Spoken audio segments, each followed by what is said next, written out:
paz do Senhor, amém? Amém. Motivo de muita alegria poder estar aqui pela segunda vez, né? Foi ano passado?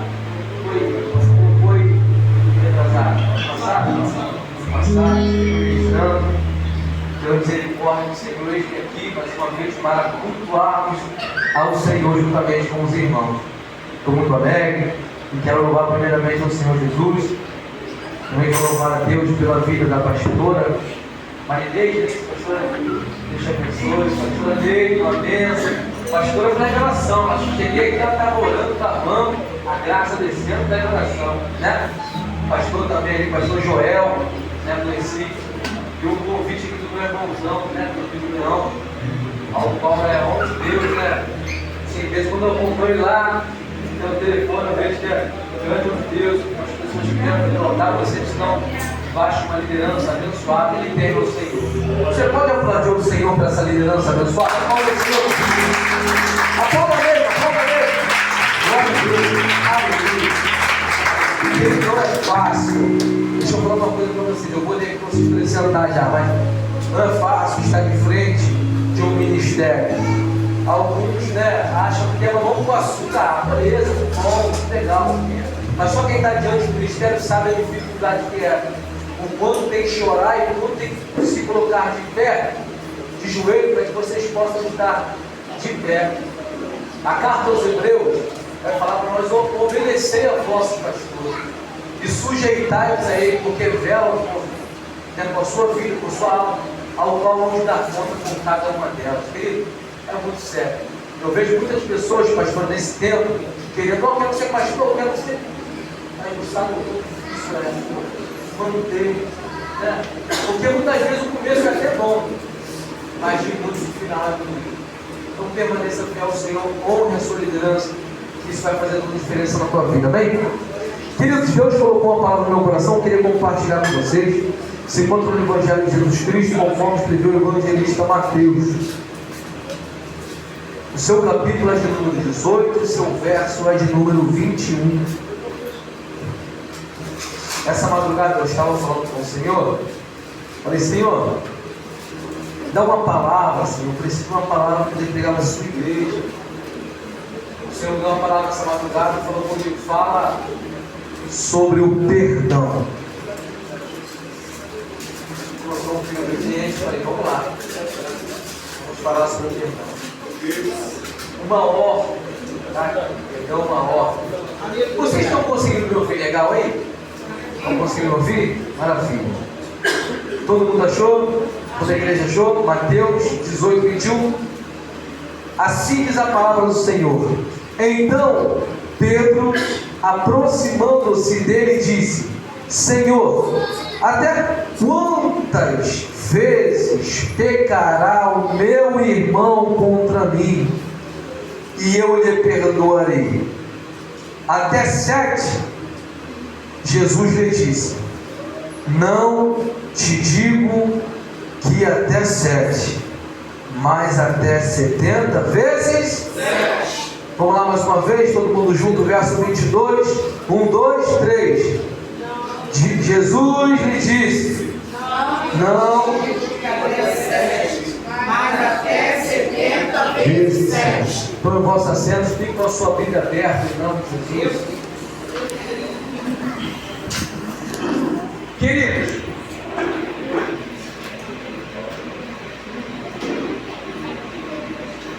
uma palavra desafiadora, como o Senhor colocou no meu coração, peço aos irmãos que prestem bastante atenção, né? Porque nós sabemos que a palavra é o que liberta, sim ou não?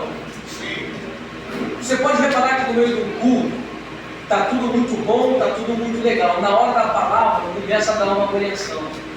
Pessoas querem levantar para beber água, dá vontade do banheiro, né? Eu costumo dizer que se nós bebêssemos água em casa, da quantidade que nós bebemos na igreja, ninguém teria problema de rinite, né? Na igreja, toda hora quer beber água. Possamos ficar ligados, o Senhor tem uma palavra para você. Glória a Deus. O que a respeito do perdão é uma ordem, uma ordenança. Existe 4 tipos de ordenança decorrer da ministração, vou falar com vocês, mas eu peço que vocês prestem bastante atenção. Pedro aqui ele faz uma pergunta ao Senhor Jesus: até quantas vezes eu devo perdoar, Senhor? Até 7? Jesus fala: não, Pedro, não te digo 7, mas até 70 vezes 7. Por que Pedro faz essa pergunta? Porque o contexto dessa mensagem, Jesus está falando a respeito do perdão. O que é o contexto, Pedro? O contexto é tudo aquilo que vem antes e tudo aquilo que vem depois de uma mensagem. Existem dois tipos de contexto: o contexto imediato e o contexto remoto, também conhecido como contexto amplo. O contexto imediato é aquilo que está bem próximo, e o contexto remoto ou o contexto amplo é um contexto mais distante. Eu vou ser mais simples, não simplório, para você poder entender. Por exemplo, você vai entender que para você poder entender esse texto a respeito do perdão, você vai ter que ler o contexto imediato, aquilo que está mais próximo. O contexto amplo é aquilo que está mais distante. Por exemplo, você vê Jesus indo para a cruz, sendo crucificado, se entregando na cruz pelos meus pecados e pelos seus. Você vai ver o enredo, Jesus indo para a cruz, como que foi? O contexto imediato, você vai ver Judas traindo pelas 30 moedas, Pedro negando, até ele chegar até a cruz. Mas o contexto remoto, ou o contexto amplo, 700 anos antes de Cristo nascer, o profeta Isaías vai profetizar, porque ele foi traspassado, ferido pelas nossas transgressões e moído pelas nossas iniquidades. O castigo que nos traz a paz estava sobre ele, sobre suas pisaduras fomos sarados. Você vai falar: quem que o profeta Isaías está falando? Que alguém vai morrer pelos nossos pecados, vai ser moído. Esse é o contexto amplo, quando você vê Jesus indo para a cruz. Aí você vai entender: caramba, que legal, Isaías profetizou antes. Me fiz entender? No contexto remoto ou amplo. Aqui nesse texto sobre o perdão, queridos, é o contexto imediato. O contexto imediato, quando Pedro fala sobre o perdão, que quantas vezes devemos perdoar, Jesus está falando antes, um pouco antes de ele perguntar a respeito do perdão. Se o teu irmão tiver algo contra você, pecar contra você, você chama ele pessoalmente e conversa com ele. Se ele ouvir você, você ganhou o teu irmão. Se ele não te ouvir, você chama mais uma ou duas testemunhas, porque pela boca de 2 ou 3 pessoas isso vai ser confirmado. Se ele não ouvir, você apresenta para a igreja. Se ele não ouvir a igreja, apresenta ele como gentil ou como publicano, uma pessoa que não tem total conhecimento da palavra de Deus, antigamente da Torá e dos profetas. Se não conhecer, você apresenta e fica tranquilo. Aí Jesus começa a falar: porque o que você ligar na terra, vocês ligarem na terra, vai ser ligado no céu. E eu falo mais: onde estiver 2 ou 3 reunidos, não é em qualquer jeito. Não é reunido fazendo fofoca, não é reunido falando da vida de alguém, é reunido em meu. Ali eu vou estar presente. Mas Pedro, por que Jesus usa essa expressão? Aonde tiver 2 ou 3 reunidos em meu nome? Por que aqui? Olha para cá. A Talmud vai relatar a costume dos judeus na época. Entravam na sinagoga dia de sábado. Eles iam ensinar todo sábado a Torá, a lei, os 613 preceitos da lei, ensinar dentro de uma sinagoga. E um príncipe da sinagoga, aquele que era responsável, o fariseu, de dar a aula na sinagoga, chegava o primeiro, aí legal, dia de sábado, chegava o segundo, chegava o terceiro, chegava o quarto, chegava o quinto, ele esperava chegar o 10º. Por quê? Porque o número 10, na numerologia, aponta para a totalidade. Número para nós, querido, é só número, mas número para o judeu é profético. Vocês sabem muito bem disso. Alguns conhecem. O número 1 aponta para a unidade, 3 trindades, lembra? Deus Pai, Deus Filho e Deus Espírito Santo. O 4 vento, 4 canto da terra, 5 graça, 6 homens, 7 perfeição, 8 ressurreição, 9 dons, 10 totalidade, assim como 12 igrejas, vai ter aprovação de 100 ovelhas. Então, querido, todos esses números apontam algo profético. O número 10 é a totalidade, e a totalidade tem que ser entre os judeus. Aí eles esperam o 10º chegar. Vem o 5º, vem o 6º, vem o 7º, vem o 9º, e não vem o 10º. Eles esperavam meia hora, 40 minutos, 1 hora, 2 horas, para poder vir o 10º, para eles começar a dar aula. Se o 10º não chegava, eles falavam só: podem todo mundo ir embora, vamos trancar a sinagoga, porque a totalidade não está aqui. O 10º não está aqui, então vamos fechar a porta e vamos embora. A Talmud, não Bíblia, para depois não falar que o pregador está falando heresia. Então, depois que onde fechava a porta, fechava a porta e ia embora, porque o 10º chegava, só tinha 9. E não dava uma aula aos fariseus. Aí Jesus veio e quebra o paradigma dele, fala: onde tiver 2 ou 3.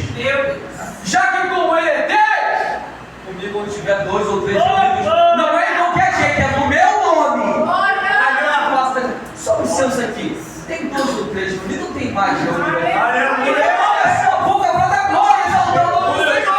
Porque ele está aqui presente, é no nome dele que nós estamos falando.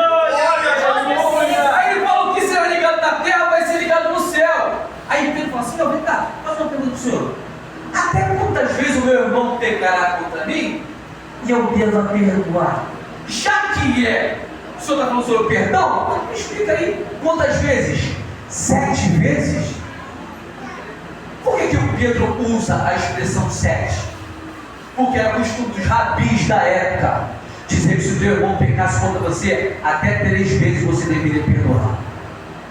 A 4ª, acabou, não tinha necessidade de perdoar. Pedro, como um bom judeu, sabendo disso, ele fala: Senhor, até 7, porque esse número é profético, o 7 aponta para a perfeição, sim ou não? Senhor, é de uma forma perfeita, porque eu sei que os rabis falam que são 3. O presbítero Leão erra contra mim. Aí fala: Pedro, me perdoa, mas somos crentes. Eu: claro, meu irmão, te perdoo. A 2ª vez ele erra contra mim. Ele fala: Pedro, você me perdoa? Eu falo: claro que eu perdoo você. A 3ª vez ele erra. Aí já é 3 vezes. Pedro, me perdoa de novo? Eu falo: claro que eu te perdoo, mas já fico com a antena pro alto. Falei: na 4ª vez o rabino fala que não vou perdoar. A 4ª vez ele erra: Pedro, me perdoa? Eu falo: não te perdoo. Os rabis faziam isso, os mestres faziam isso. Pedro, sabendo, olha para mim, ele fala assim: ó, é 7, perfeição, é de uma forma perfeita. Jesus puxa a orelha dele, porque ele estava querendo tomar um tapinha no ombro. Isso é o Pedrão, esse é bom. Jesus puxa a orelha dele e fala: não te digo 7, mas até 70. Não de uma forma perfeita, mas de uma forma perfeita. Aí Jesus falou assim: Pedrão, vou contar uma história para você. E aqui eu quero entrar nessa parada, para você poder entender. Continua com a sua Bíblia aberta. Jesus vai contar uma história. Ele falou assim: ó, por isso o reino dos céus pode comparar-se a um certo rei que quis fazer contas com os seus servos. E começando a fazer contas, foi apresentado um que ele devia 10.000 talentos. Repita comigo: 10.000 talentos. Exatamente isso. E não tendo ele com que pagar, o seu senhor mandou que ele e sua mulher e seus filhos fossem vendidos com tudo quanto tinha, para que a dívida lhe pagasse. Então aquele servo, prostrando-se, reverenciava, dizendo: Senhor, seja generoso comigo, para comigo e tudo te pagarei. Então o Senhor daquele servo, movido de íntima compaixão, soltou e perdoou a dívida. Saindo, porém, aquele servo encontrou um dos seus conservos, que ele devia 100 denários. Repita comigo: 100 denários. E lançando a mão dele, sufocava, dizendo: paga-me o que me deres. Então o seu companheiro, prostrando-se aos seus pés, dizendo: sê generoso para comigo, e tudo te pagarei. Ele, porém, não quis, antes foi encerrado na prisão, até que pagasse a dívida. Vendo, pois, os seus conservos o que acontecia, contristaram-se muito, e foram declarar ao seu senhor tudo o que lhe passara. Então o Senhor, chamando a sua presença, disse: servo malvado, perdoei-te toda aquela dívida, porque me suplicaste.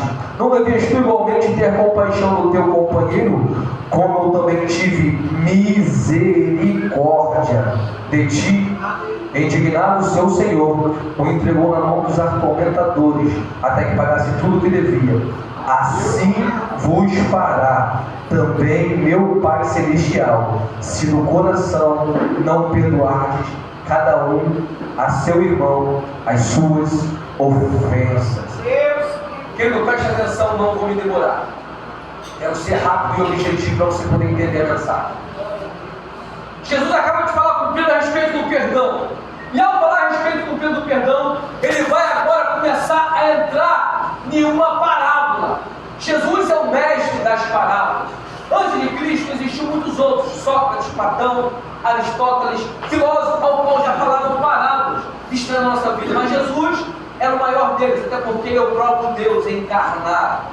Então presta bastante atenção. Jesus fala sobre o perdão a respeito com Pedro e com os demais discípulos, é claro, e ele entra a respeito do rei que quis fazer contas a seus servos. Repare que o servo devia muita grana. Presta atenção. O primeiro foi chamado, olha para cá para você poder entender. O primeiro foi chamado e ele vai falar: vem cá, deixa eu olhar a tua conta aqui. Quanto você deve? 10.000 talentos. Repita comigo: 10.000? 10 talentos. Um talento, querido, era um peso de medida que servia para poder pesar ouro e pesar prata. Um talento era equivalente a 35 quilos. Presta atenção. Um talento só, ele valia na época 6.000 denários. Um talento valia quanto? 6.000 denários.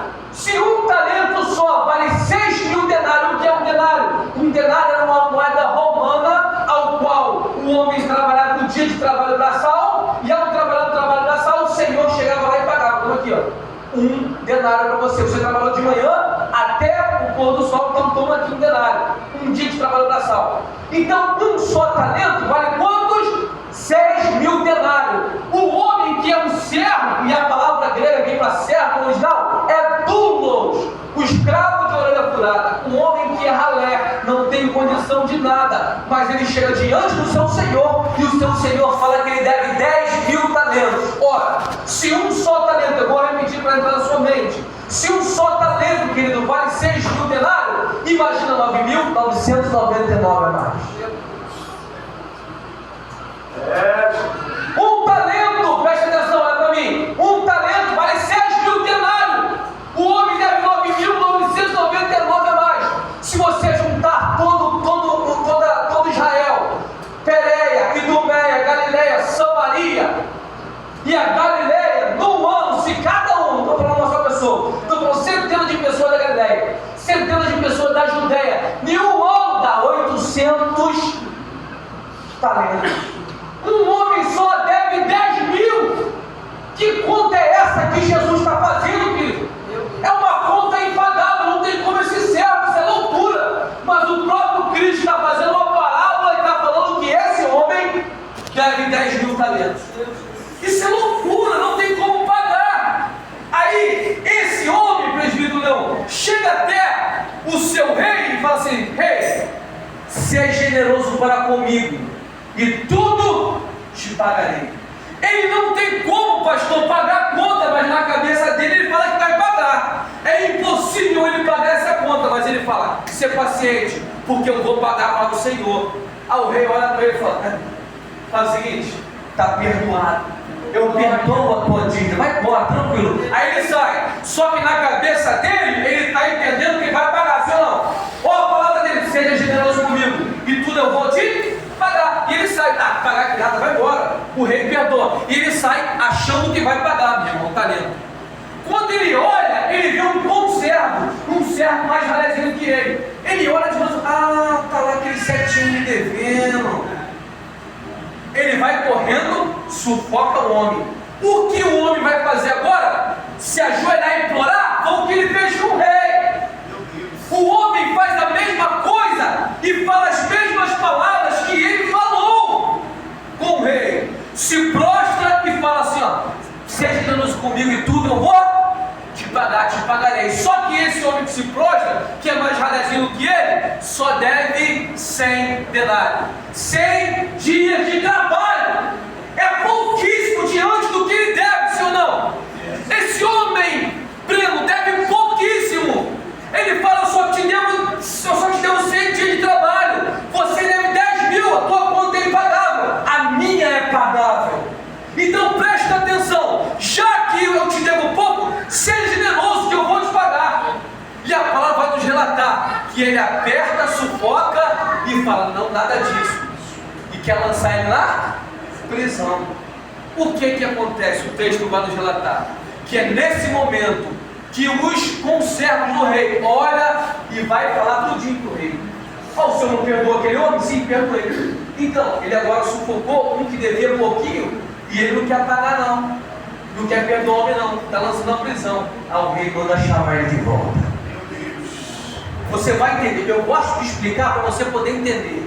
Não adianta eu chegar aqui e começar a gritar e você não entender a palavra. Então preste atenção para você poder entender. Porque o que te liberta é quando tem entendimento. Uma coisa é escutar, outra coisa é ouvir. Escutar, vocês estão escutando o barulho do ventilador, escutando, entra no ouvido e sai do outro. Agora, ouvir, entra no ouvido e desce no coração. Então, estou vendo os rostinhos de vocês, todo mundo está prestando atenção, presta bastante atenção. O rei chama ele e fala, servo malvado, eu não te perdoei a dívida? Sim, senhor, perdoou. Não devia você também fazer isso com o seu irmão? Não devia você também ter misericórdia do teu irmão?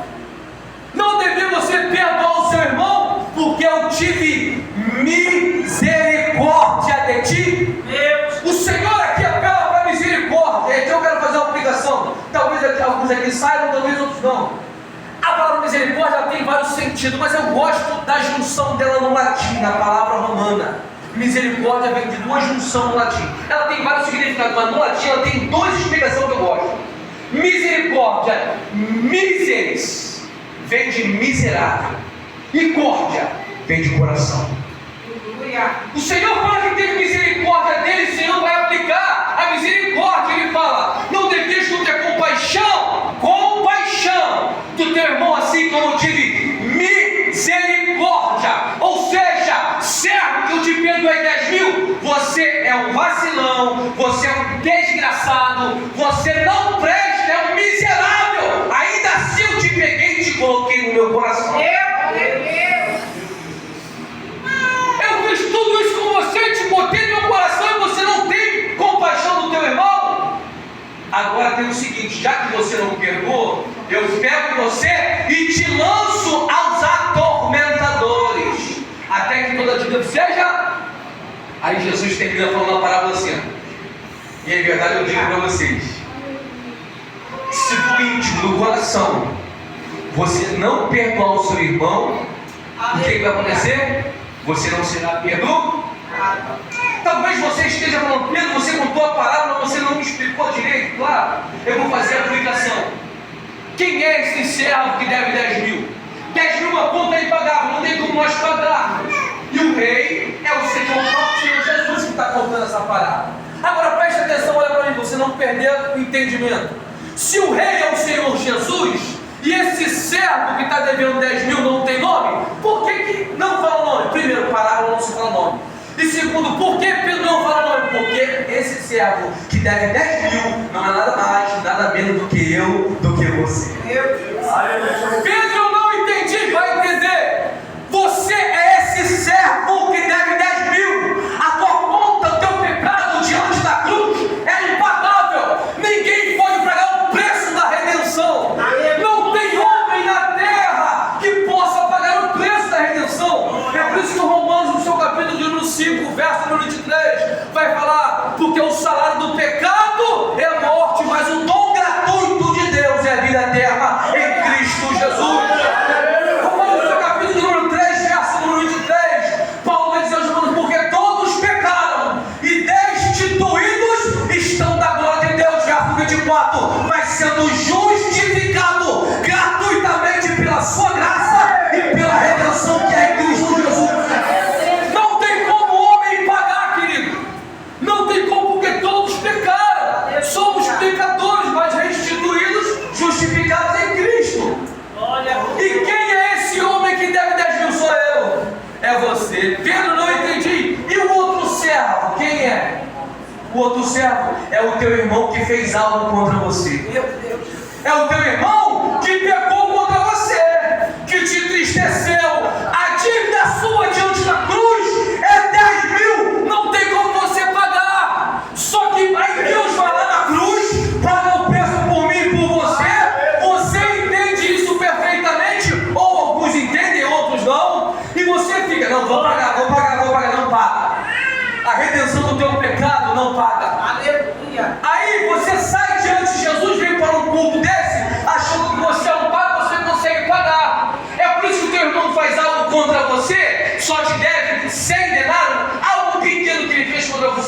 você não consegue perdoar. Por quê? Porque você está com o entendimento que você pode pagar. Você ainda não reconheceu de fato Cristo como teu Senhor. Aleluia! Porque se de fato você conhecesse Cristo como Senhor, você ia entender que é necessário perdoar. É necessário ter o entendimento que é necessário perdão. Querido, por que ninguém prega sobre perdão? Nunca reparou, não? Você nunca reparou que é difícil alguém pregar sobre perdão? É difícil alguém falar sobre perdão. Por quê? Porque o perdão dói. Perdão é algo doloroso. Repita comigo, perda. Mais alto, perda. Qual é o diminutivo de perda? Perdinha. E qual o aumentativo de perda? Perdão. Perdão é uma perda grande. É você falando, alguém te traiu, alguém te machucou, te entristeceu, e você falou assim, eu vou sair perdendo. Eu vou sair perdendo, mas também tem outra coisa, eu saio do lado. William Shakespeare vai falar assim, uma frase célebre de William Shakespeare. Ele fala assim, guardar ressentimento é você tomar uma dosezinha de veneno todos os dias, esperando que o outro morra. É você dizer assim, miserável, tomara que morra. Você está todo dia, toma uma dose. Você está morrendo. Você está se entristecendo. Querido João, no seu capítulo de número 8, no meio da mensagem, uma mulher que foi apanhada no ato de adultério. Uma mulher foi apanhada no ato de adultério e Jesus está lá no templo. E nesse momento que chegam os fariseus com uma mulher e fala, Senhor, essa mulher foi apanhada no ato de adultério. A lei de Moisés fala que tais pessoas têm que ser apedrejadas até a morte. Mas o que o Senhor diz? Jesus está lá sentado, escreve na terra. Agora preste atenção, olha para mim. Eles estavam querendo pegar o Jesus ali, por quê? Porque para analisar, se a lei é de Deus, a lei, eu quis falar, a lei de Moisés, a lei não é nada de Moisés, a lei é do Senhor, foi dada por Moisés. O Senhor entrega para Moisés, Moisés entrega a lei do Senhor. E se Jesus se julga ser filho de Deus e ele ser o próprio Deus, a lei também é dele, senão não. Então, e ele não veio para abolir, mas veio para cumprir a lei. Agora preste atenção, se o Senhor é o Senhor da lei, ele fala, a lei de Moisés fala que tais mulheres que apanham no ato de adultério têm que ser apedrejadas até a morte. Mas o que o Senhor diz? Taca a pedra ou absolve? Eles colocaram Jesus ali num beco sem saída. Por quê? Porque Jesus fala assim, não, cumpre a lei, mata, taca, pode matar. Ele está indo contra Pilatos, contra César. Por quê? Porque somente Roma poderia dar o alvará de matar. Lembra quando levaram Jesus? Julga vocês, mata ele, vocês não são judeus. Não, ninguém pode condenar a morte. Tem que ser César, o império romano, o opressor. Então tem que ser César, César tem que matar. Se Jesus manda matar a mulher cumprindo a lei, estava indo contra César. E se Jesus mandasse não matar, ele estava indo contra a própria lei, que é a lei do Pai. Aí Jesus se inclina na terra e começa a escrever. Nós não sabemos o que ele escreveu, mas o profeta Isaías profetizou, no capítulo 13, verso 17. Ó Senhor, esperando de Israel, aqueles que te deixam serão envergonhados, que apartam de ti, serão escritos na terra. Então preste atenção, Jesus está escrevendo na terra, ninguém sabe. Aí Jesus, já que vocês querem me pegar na lei, e a lei é minha própria lei, eu vou fazer o seguinte com vocês: aquele que dentre vocês não tiver pecado, taca aí a primeira pedra, pode tirar. Bíblia vai relatar que do mais velho ao mais jovem, larga a pedra no chão e vão ir. Por que do mais velho ao mais novo? Simples, viveu mais, pecou mais. Apesar que temos um novinho aí que está pecando lá pelo velho. Agora presta atenção, foram todo mundo embora, ficando só Jesus e a... Imagina comigo, a mulher estava esperando pedrada. Da onde vem? Todo mundo vai embora, porque a lei também vai dizer que não há homem que não peque. Então preste atenção, ficando só Jesus e a mulher, todos vão embora. Jesus vira para a mulher e fala: mulher, onde estão os teus acusadores? Ninguém te condenou? Eu imagino a mulher assim: ué, ninguém, Senhor, me condenou. Aí Jesus diz o quê? Nem eu te condeno. Agora tem um porém. Foi perdoada, mas não peques. Olha para cá, olha a frase de Jesus: mulher, alguém te condenou? Ela olhou: ninguém. Só que o que Jesus fala antes de falar isso, ele fala o seguinte: aquele que dentre vocês não tiver pecado, faça o quê? Deixa eu lhe fazer uma pergunta: Jesus tem pecado? Primeira carta aos Coríntios, no seu capítulo número 5, verso 21, aquele que não conheceu o pecado, o fez pecado por nós, para que nele fôssemos feito justiça de Deus. Primeiro de Pedro, no seu capítulo 2, verso de número 21, porque para isso sois chamados, pois também Cristo padeceu por nós, deixando-nos exemplo, para que sigais as suas pisadas, ao qual não cometeu pecado, nem em sua boca achou-se engano. Aleluia! Jesus vai relatar com os fariseus no capítulo 8, mesmo que nós estamos lendo, no verso número 46. Ele fala: quem dentre vós pode me acusar de pecado? E se eu não tenho pecado, se eu falo a verdade, por que não crê? E para finalizar, Hebreus no seu capítulo de número 4, verso número 15, porque nós não temos um sumo sacerdote que pode compadecer-se de nossas fraquezas, mas havendo um que, como nós, em tudo foi tentado, porém sem pecado. A Bíblia relata, é clara, Jesus não pecou. Agora preste atenção: se Cristo não pecou, e a frase dele é essa: aquele que dentre vós não tiver pecado, atire a primeira pedra. Se ele não pecou, a Bíblia é clara em relatar que ele não pecou, e ele, como Deus sem pecado, sem dolo, perfeito, decide não tacar pedra e perdoar. Por que eu e você somos cheios de pecado, queremos não perdoar o nosso próximo? Queremos tacar pedra na cabeça de quem fez algo com você. Cristo perdoou, perfeito, decidiu não tacar pedra. E vai eu, vai você, cheio de falha, cheio de pecado, queremos tacar pedra na cabeça do nosso irmão? Aí que é difícil, sabe por quê? É porque na nossa mente o perdão é um sentimento, e perdão nunca vai ser sentimento, o perdão é uma decisão. Pedro não entendi, vai entender, sabe qual é a grande problemática? É porque tem muita gente, quando eu senti que Deus não perdoou. Nunca! Perdão não é um sentimento, perdão é uma decisão. Aleluia! Assim como amar é uma decisão, você nunca vai sentir. Deixa eu relatar e falar algo para você. Se você está esperando um dia eu perdoo os 10 sem talento que o meu irmão me deve, o pecado que ele cometeu contra mim, quando eu senti o perdão, nunca!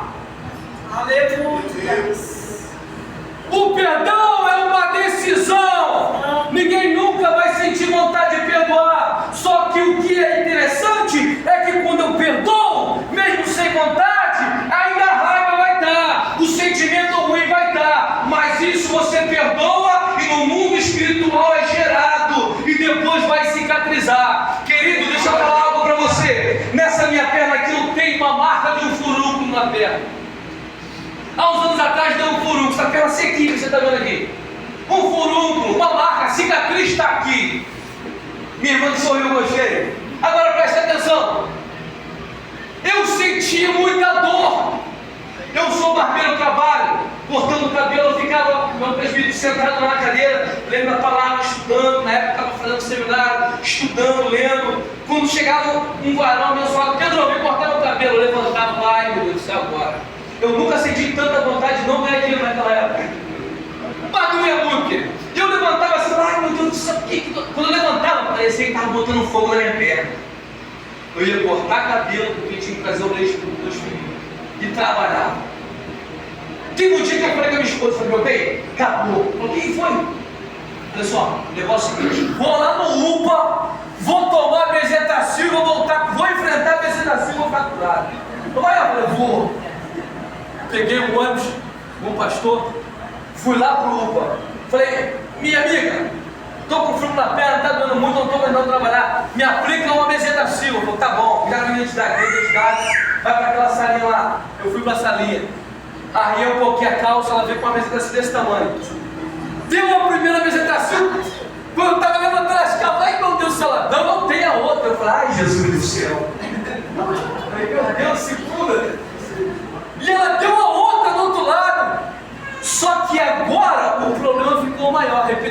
Qual? É porque antes eu tinha uma dor, agora eu estava com 3. Piorou a situação. Piorou. Só que o que acontece, querido? Talvez vocês tenham. Isso é muito interessante, isso é bom. Só que o problema, sabe qual foi?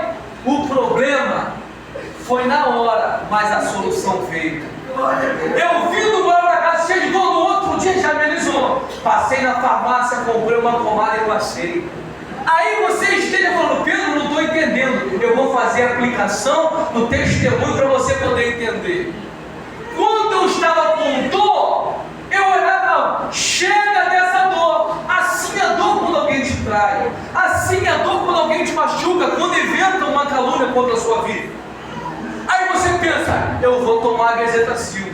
E a Bezetacil é você decidir e declarar, eu perdoo. Glória a Deus. Assim como a injeção, ela não passou. E você vai perdoar a pessoa, eu te perdoo. E ao você perdoar, você vai falar assim, ó, caramba, perdoei, mas ainda dói. Claro que dói, está recente. Só que o perdão é a Bezetacil que você toma. Daqui a pouco essa dor vai passar. Daqui a pouco essa dor vai acabar. Você vai liberar o perdão, a dor vai acabar, a dor vai passar e a cicatriz vai ficar, infelizmente. Só que você vai olhar para a cicatriz, assim como eu olho para o furúnculo, eu aperto, eu toco, eu até me lembro da dor. Sabe qual é a diferença? Não dói mais. Alguém vai fazer algo, vai doer mais. Oh Jesus, eu só estou sentindo uma graça. Vai doer, vai passar mal, vai sofrer, mas daqui a pouco vai cicatrizar. Você vai lembrar da traição, você vai lembrar da fofoca, você vai lembrar da calúnia, e você vai olhar e falar assim, ah, legal, eu me libertei. Não dói mais, porque você decidiu perdoar. E aqui deixa eu falar algo para você, para poder terminar a palavra. Repita comigo assim,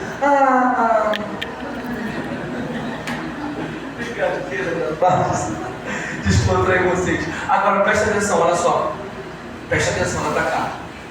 Eu falei que existia 4 tipos de ordenança. No final, eu vou terminar e vou fazer a aplicação. 4 tipos de ordem, ordenança. A primeira, ceia. Fazei em memória. Segunda, ide por todo mundo, pregai o evangelho, é uma ordem. Terceira, batizai em nome do Pai e do Espírito Santo. Pedro, e a quarta, perdoar. A quarta é o quê? Vamos orar? Pai nosso, santificado seja o vosso nome. Venha a nós, seja feito aqui na terra, como no céu. O pão nosso, cada dia. Perdoa. Para. Não faça essa oração pedindo perdão se você não perdoa o teu irmão. Tu está orando o Pai Nosso pedindo para perdoar? Se você não perdoa, não adianta. Quer fazer oração pedindo para perdoar e não perdoa? Não adianta. Deixa eu falar das 4 ordens. Das 4 ordens. A primeira, se você não ceiar, você é salvo. Até porque, preste atenção, não estou falando aqui heresia, você vai entender.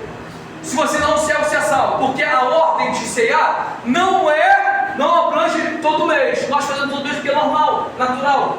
Mas se você ceiar agora hoje, e daqui a um ano você vai comunhão e falar, fazei, não estipulou tempo. Tanto que eu posso ceiar de manhã e posso ceiar à tarde, à noite. Ele não estipulou tempo, me mostra o tempo na Bíblia, não tem. Então eu posso ceiar aqui agora, e se eu fizer uma viagem missionária, no meio da África, de um lugar onde eu não reúno com meus irmãos, depois de um ano eu voltar, eu ainda estou em comunhão. Então se você ficar sem ceiar um ano, você é salvo. Se você não pregar, sair como eu, pregar em muitos lugares, a palavra de Deus, você for mais discreto para pregar para 1, para 2 aqui, for mais estima, você servir o Senhor com todo o teu coração, você é salvo. Se você não vai aceitar Cristo aqui agora, eu aceito o Senhor Jesus como o único suficiente Salvador, depois você tomar um tiro na cabeça, E se for de coração, você é salvo. Agora pega, se você não perdoar, você não é salvo. Das 4 ordens, essa é a mais dura. Por quê? Porque o Cristo falou: se você não perdoar, você não é perdoado. A grande problemática é que nós achamos que é um sentimento, enquanto é uma decisão. Talvez você esteja pensando: poxa, o culto de libertação é uma libertação. Aleluia. A maior libertação é o perdão. Porque quando Cristo está diante de uma cruz, Ele fala o quê? Pai, perdoa. Porque eles não sabem o quê? E se Cristo manda perdoar e você não obedece, você não ama Deus. Sabe por quê? Porque só existe um motivo. Existe um versículo na Bíblia-chave que você vai saber se você ama Jesus ou não.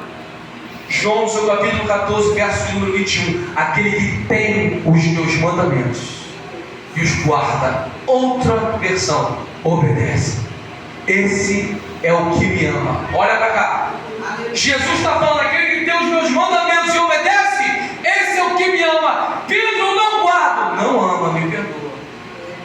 Jesus está falando o seguinte: aquele que tem os meus mandamentos e obedece, esse é o que me ama. Pedro, se eu não guardar, não ama.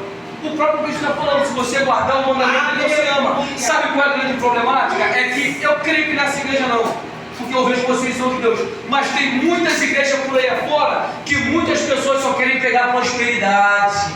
Muitas pessoas só querem pegar a chave da casa, portas abertas. Só falamos do Jesus que abre a porta. Só falamos do Deus que abre a porta. Mas peraí, depois do Deus que abre a porta, também tem um Deus que fecha. Existe o Jesus que abre a porta, mas também existe o Jesus que fecha. As igrejas estão lotadas de gente, porque vai cá, o mês da vitória. São claro que é vitória. Porque quem anda com Cristo, se Cristo não pede batalha, você tem vitória. Mas é luta também, que vai ter vitória, mas é luta. E a luta não está consistindo em bens materiais. A luta consiste em salvação. A palavra que salva não é a palavra só de tá tudo bem, tudo legal, vem cá, Deus te aceita, continua assim. Não, Deus te aceita como você é, mas não vim para a presença dele, não permaneça do jeito que você estava. Se santifica. É por isso que Pedro vai falar na sua primeira carta, no capítulo 1, verso número 15. Ele vai relatar: assim como é santo aquele que vos chamou, sede vós santos também em toda a vossa maneira de viver, porque escrito está: seja santo, porque eu sou santo. Aleluia. Aí você não perdoa o teu irmão porque você não conhece a Cristo. Cristo ainda não te libertou. Porque é no mesmo João, ao qual nós temos no capítulo 8, verso 32, ele vai falar: e conhecereis a verdade, vos libertará. Quem é a verdade? Verso 16: se pois o Filho vos libertar, verdadeiramente sereis livres. Aleluia. A pergunta da noite para você é: você é liberto? Se você perdoa, você tem entendimento e você liberta. Me perdoa, querido. Olha só, o que eu vou falar, pastor, é duro. É duro, mas preste atenção. Isso é sério, é duro e sério. É duro e sério. Não adianta eu vir para o culto todos os dias. Estou na oração, a pastora pede fazer fácil, o pastor pede fazer isso fácil. Abre o culto, barra a igreja. Está envolvido com a obra do Pai, mas não está envolvido com o Pai da obra. Aí já é diferente. Faz tudo certinho perante os homens, mas de fato não conheceu a Deus. Sabe o que está acontecendo? Vem para o culto, senta, escuta a palavra, canta o louvor. Perdão, querido, mas é necessário falar, o Senhor está mandando. Está fazendo do templo uma sala de espera para o inferno.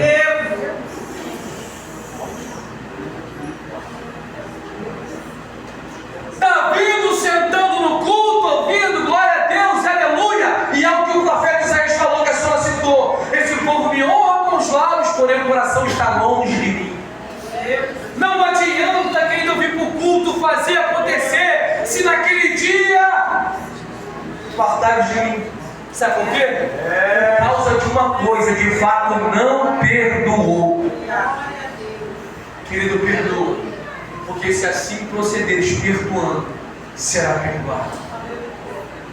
Reconheça Cristo como seu único suficiente Salvador. Sabe, acabou o tempo de brincar de crente. Muitas pessoas estão vindo para o culto brincar de crente, brincar legalzinho, vamos ver igreja que legal. Não. É muito mais sério, muito espiritual, muito mais espiritual do que você pensa. Que você possa ter esse entendimento de perdoar. E de fato, pregar a cruz. Porque essa igreja repreende. A igreja, pastora, presta atenção, vou terminar. A igreja que não prega contra o pecado.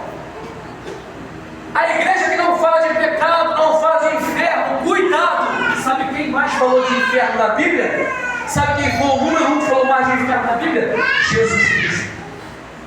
Então, cuidado com a igreja que não fala de pecado, não fala de inferno, de salvação.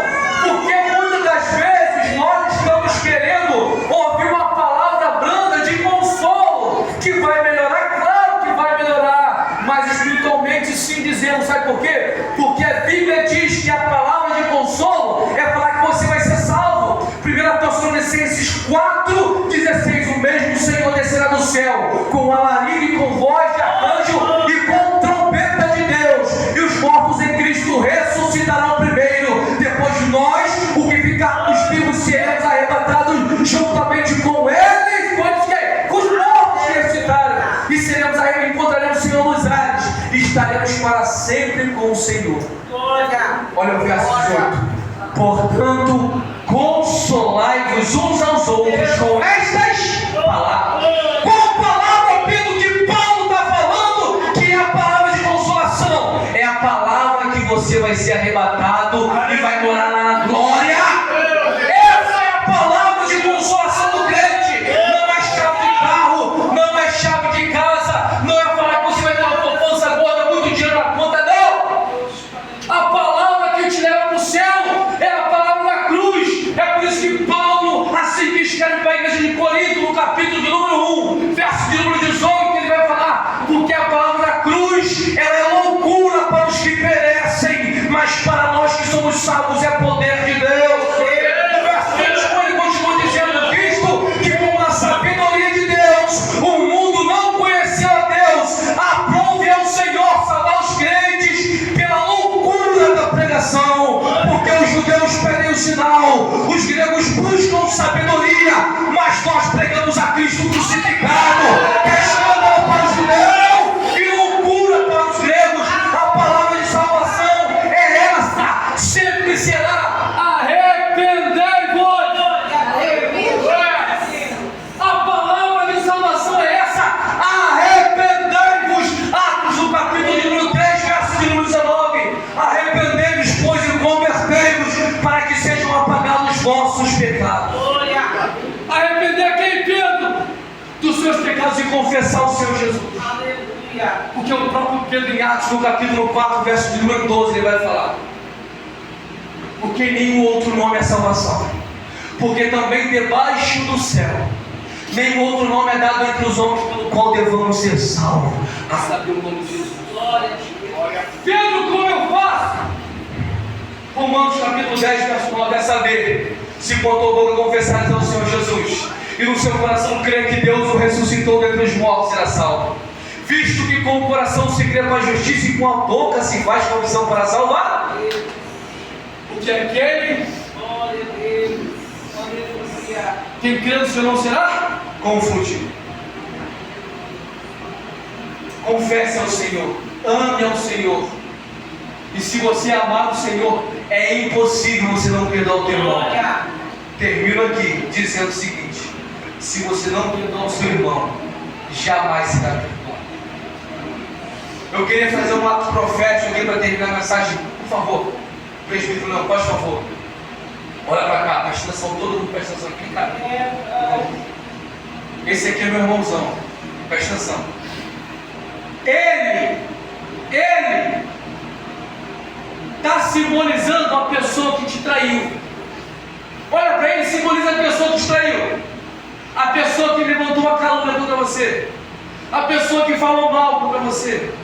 a pessoa que te difamou, a pessoa que colocou o teu nome no chão, talvez, a pessoa ao qual você olha e você sente desprezo, talvez até ranço. Só que você hoje entendeu a respeito da luz da palavra da Escritura, que o perdão não é um sentimento, é uma. Ele está simbolizando a pessoa que te fez mal. Preste atenção, lembra da pessoa que te fez mal? Você vai fazer isso com a pessoa que te fez mal, para você poder ser salvo em Deus. E a ferida vai ser sarada, vai melhorar, e você ainda vai ser salvo em Cristo Jesus. Glória a Deus. Eu te perdoo. Isso é a mensagem. Porque os teus 10.000 talentos, Cristo pagou por você. Ele perdoou. Uma conta impagável que nós, como servos pecadores, não tínhamos como pagar. O Senhor foi no alto de uma cruz, no madeiro, e perdoou os teus 10.000. Agora os teus 100 talentos é contigo, que a dívida é muito mais baixa. Querido, não leve para o caixão. Não leve até o seu último dia de vida ranço, ódio, mágoa, porque isso não provém do Senhor. O que o Senhor tem é amor por mim e por você. Ama o Senhor acima de tudo e de todas as coisas, e perdoe, porque esse é o mandamento que Ele deixa: amar uns aos outros, assim como vos amei. Bem, eu agradeço assim a oportunidade, em nome de Jesus. Deus abençoe.